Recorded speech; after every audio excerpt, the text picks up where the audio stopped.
आज मैं आपको एक ऐसी बात बताना चाहता हूं जो हमारी जिंदगी में बहुत गहरी छाप छोड़ सकती है। हम सभी ने कभी ना कभी हार का सामना किया है, लेकिन क्या आपने कभी सोचा है कि हमारी हार का सबसे बड़ा कारण क्या होता है? यह कारण है अज्ञानता। वह अज्ञानता जो हमें सही और गलत का फर्क नहीं समझने देती। तो दोस्तों, आपको अपनी हार का कारण इस वीडियो में मिल जाएगा। तो आप लोग इस चैनल पे नए हो तो चैनल को सब्सक्राइब जरूर करें। तो आगे कंटिन्यू करते हैं। ये वही अज्ञानता है जो हमें हमारे असली लक्ष्य से भटकने पर मजबूर कर देती है। हम अपने जीवन में इतनी उलझन में फंस जाते हैं कि हमें अपने रास्ते का ज्ञान ही नहीं होता। बुद्ध भगवान ने कहा था, अविद्या संसार का सबसे बड़ा बंधन है। यह अज्ञानता ही हमें हमारी शक्तियों का एहसास नहीं होने देती। हम अपने ही संदेहों और आशंकाओं में घिर जाते हैं, और जब हम अपने आप पर विश्वास खो देते हैं तो हमारी हार निश्चित हो जाती है। तो दोस्तों, बुद्ध भगवान ने जो हार का कारण बताया है, उनको इस वीडियो में देखेंगे। तो सबसे पहले देखते हैं कि हार का कारण क्या है। हार के कई कारण होते हैं, जिनमें से सबसे प्रमुख है अज्ञानता। वह अज्ञानता जो हमें सही निर्णय लेने से रोकती है और हमें सही और गलत का फर्क समझने नहीं देती। जब हम अपनी क्षमताओं और संभावनाओं को नहीं पहचानते, तब हम अपने लक्ष्यों से भटक जाते हैं। आत्मसंदेह और नकारात्मक सोच हमें बार बार वही गलतियां करने पर मजबूर कर देती हैं, जो अंततः हार का कारण बनती है। इसके अलावा अनुशासन की कमी, समय का सही उपयोग न कर पाना और गलत प्राथमिकताओं का चयन भी हमारी हार का कारण बनते हैं। दूसरा प्रमुख कारण है डर। असफलता का डर, आलोचना का डर और अस्वीकार होने का डर। ये डर हमें अपने पूरे प्रयास के साथ काम करने से रोकते हैं और हमें कमजोर बना देते हैं। जब हम अपने डर पर काबू नहीं पाते तो हमारी सोच और कर्म में निरंतरता नहीं रह जाती, जिससे हमारी यात्रा बाधित होती है। हार का सामना करने का साहस और असफलता से सीखने की क्षमता का अभाव भी हमें पीछे धकेल देता है। इन सभी कारणों को समझकर और इन पर काम करके ही हम अपनी हार को सफलता में बदल सकते हैं। तो आपको कभी भी लक्ष्यों से डरना नहीं है। बुद्ध भगवान ने बताया है कि अपने जीवन के दौरान कई महत्वपूर्ण उपदेश दिए, जो आज भी हमारे जीवन को सही दिशा दिखाने में सहायक हैं। उनके उपदेशों में से सबसे प्रमुख था, अविद्या संसार का सबसे बड़ा बंधन है। इसका अर्थ है कि अज्ञानता ही हमारे दुखों का मुख्य कारण है। जब तक हम अपने जीवन में अज्ञानता के अंधकार में डूबे रहते हैं, तब तक हम अपने असली उद्देश्य और जीवन के अर्थ को नहीं समझ पाते। बुद्ध ने सिखाया कि आत्मज्ञान प्राप्त करके ही हम इस अज्ञानता के बंधन से मुक्त हो सकते हैं और अपने जीवन में सच्ची शांति और संतोष पा सकते हैं। दूसरा उपदेश है कि अपदीपो भव, जिसका अर्थ है अपने दिए खुद बनो।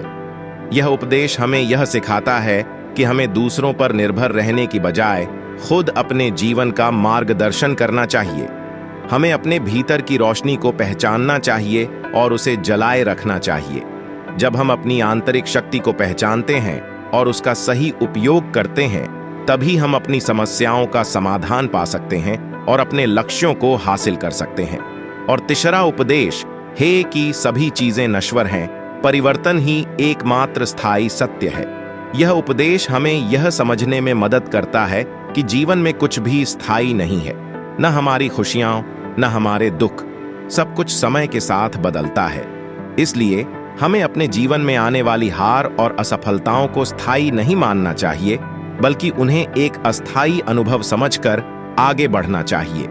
जीवन के इस सत्य को समझकर हम मानसिक शांति पा सकते हैं और हर स्थिति में संतुलन बनाए रख सकते हैं। तो दोस्तों, यह 3 गुण आपका जीवन बदल सकता है। तो आपका मैं इनका एक उदाहरण बताता हूं तो हो। देखे, प्राचीन समय की बात है। एक गांव में रामू नाम का एक किसान रहता था। रामू एक साधारण व्यक्ति था जो कड़ी मेहनत करता था, लेकिन जीवन में कभी संतुष्ट नहीं था। उसे हमेशा ऐसा लगता था कि उसकी किस्मत उसके साथ नहीं है और इसलिए वह लगातार असफल हो रहा है। एक बार गांव में एक बड़े मेले का आयोजन हुआ, जहां विभिन्न गांवों के किसान अपनी फसलें और उत्पाद बेचने आए थे। रामू भी अपने खेत की सब्जियां बेचने के लिए मेला गया, लेकिन वहां पहुंचने पर उसे एहसास हुआ कि उसके पास बेचने के लिए सबसे बेहतरीन फसल नहीं थी। उसे निराशा हुई और उसने अपने आप को किस्मत का मारा मान लिया। मेले में ही रामू की मुलाकात एक बुजुर्ग संत से हुई, जिन्होंने उसे पूछा कि वह इतना उदास क्यों है। रामू ने संत को अपनी समस्या बताई और कहा कि उसकी फसलें अच्छी नहीं हो रही हैं, जबकि दूसरे किसान अधिक मुनाफा कमा रहे हैं। संत ने मुस्कुराते हुए कहा, तुम्हारी हार का कारण तुम्हारी अज्ञानता है, न कि तुम्हारी किस्मत। रामू इस बात से चौंक गया और संत से इसका अर्थ समझाने की विनती की। संत ने कहा, तुम्हारे पास अच्छे बीज और सही ज्ञान का अभाव है। अगर तुम सही समय पर सही बीज का उपयोग करोगे और फसल की उचित देखभाल करोगे तो तुम्हें भी अच्छी फसल प्राप्त होगी। रामू ने संत की बात सुनी, लेकिन उसे लगा कि वह तो पहले से ही बहुत मेहनत कर रहा है, फिर यह बात क्यों मायने रखती है। संत ने उसे समझाया, अकेली मेहनत ही पर्याप्त नहीं होती, ज्ञान भी जरूरी है। बिना सही ज्ञान के तुम्हारी मेहनत व्यर्थ हो जाएगी। रामू ने संत की सलाह मानकर अगले सीजन के लिए अच्छे बीज खरीदे और संत के बताए हुए तरीकों से अपनी फसल की देखभाल करने लगा। कुछ महीनों बाद रामू की फसल न सिर्फ गांव में सबसे अच्छी निकली, बल्कि उसने मेले में भी सबसे ज्यादा मुनाफा कमाया। तब रामू को समझ आया कि उसकी हार का असली कारण उसकी अज्ञानता थी, न कि उसकी किस्मत। तो आपको अज्ञानता के बारे में पता चल गया होगा, तो हम भगवान बुद्ध के बारे में देखते हैं। भगवान बुद्ध का जीवन एक ऐसा प्रकाश स्तंभ है जो हमें अज्ञानता से ज्ञान की ओर ले जाता है।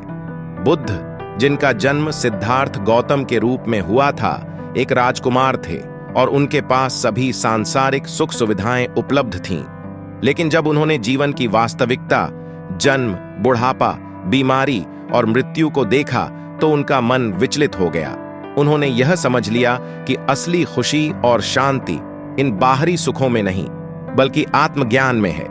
इसी उद्देश्य से उन्होंने अपना घर, परिवार और राज्यपाट छोड़ दिया और सत्य की खोज में निकल पड़े। वर्षों की तपस्या और ध्यान के बाद उन्होंने बोध गया में एक पीपल के वृक्ष के नीचे सत्य की प्राप्ति की और भगवान बुद्ध बने। बुद्ध के जीवन का एक और महत्वपूर्ण उदाहरण है जब उन्होंने मार, मोह और वासना के प्रतीक का सामना किया। जब बुद्ध सत्य के मार्ग पर थे, तब मार ने उन्हें विचलित करने की कोशिश की ताकि वे अपनी साधना को छोड़ दें। लेकिन बुद्ध ने अपने धैर्य और ज्ञान से मार की सभी चुनौतियों को पार किया और आत्मज्ञान प्राप्त किया। इस घटना से हमें यह शिक्षा मिलती है कि जीवन में कितनी भी बाधाएं आएं, अगर हम अपने लक्ष्य के प्रति अडिग और जागरूक रहें तो कोई भी शक्ति हमें हमारी मंजिल से नहीं रोक सकती। बुद्ध का जीवन इस बात का सजीव उदाहरण है कि अज्ञानता के अंधकार को केवल ज्ञान के प्रकाश से ही मिटाया जा सकता है। आत्मज्ञान का अर्थ है अपने सच्चे स्वरूप और जीवन के वास्तविक अर्थ को समझना। जब कोई व्यक्ति आत्मज्ञान प्राप्त करता है तो वह अपने भीतर की अज्ञानता और भ्रम से मुक्त हो जाता है। भगवान बुद्ध ने आत्मज्ञान को जीवन का सबसे महत्वपूर्ण लक्ष्य बताया है, क्योंकि यह हमें अज्ञानता के बंधन से मुक्त करता है और हमें सच्ची शांति और संतोष की ओर ले जाता है। आत्मज्ञान प्राप्त करने के बाद व्यक्ति जीवन की हर परिस्थिति को समझदारी और संतुलन के साथ स्वीकार कर पाता है, चाहे वह सुख हो या दुख।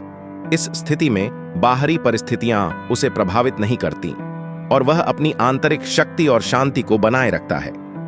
मानसिक शांति आत्मज्ञान का एक स्वाभाविक परिणाम है। जब व्यक्ति अपने जीवन के सत्य को समझ लेता है तो उसकी मानसिक उलझने और तनाव दूर हो जाते हैं। मानसिक शांति का अर्थ है एक ऐसा मन जो स्थिर और संतुलित हो, जिसे बाहरी उथल पुथल विचलित नहीं कर सके। भगवान बुद्ध ने ध्यान और साधना के माध्यम से मानसिक शांति प्राप्त करने का मार्ग दिखाया। उन्होंने सिखाया कि मानसिक शांति के बिना सच्चा सुख और संतोष प्राप्त करना असंभव है।